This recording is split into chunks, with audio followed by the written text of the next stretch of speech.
కాంగ్రెస్ ప్రభుత్వం మహాలక్ష్మి పథకం ద్వారా ఉచిత బస్సు ప్రయాణం కల్పించడంపై రాష్ట్ర వ్యాప్తంగా మహిళలు ఆనందం వ్యక్తం చేస్తున్నారు.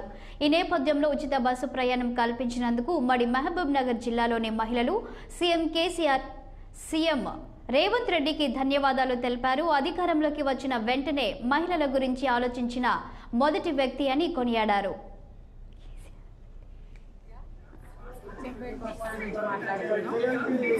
ఆడోళ్లకు వసతులు ఫ్రీ కల్పించినందుకు చాలా సంతోషం. ముఖ్యమంత్రి గారికి, సోనియా గాంధీ గారికి, మహిళలకు ఉచిత సౌకర్యాలు బస్ పాస్ కల్పించినందుకు చాలా సంతోషము. సోనియా గాంధీ గారికి, ముఖ్యమంత్రి గారికి నా కృతజ్ఞతలు. నా పేరు రితిక, అచ్చంపేట మండలం నుంచి బస్ స్టాండ్ నుంచి మాట్లాడుతున్నాను. మాకు మహిళలకు ఎంత ఫ్రీ బస్ ఇచ్చినందుకు చాలా థ్యాంక్స్.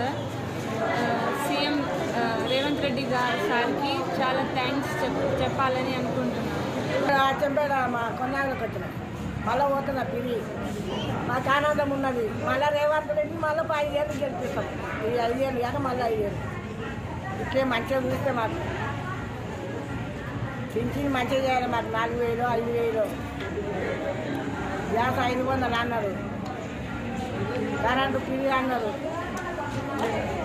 ఇవన్నీ మంచిగా చేస్తే మళ్ళీ 5 ఏళ్ళు బస్సు మంచిగా ఉంది.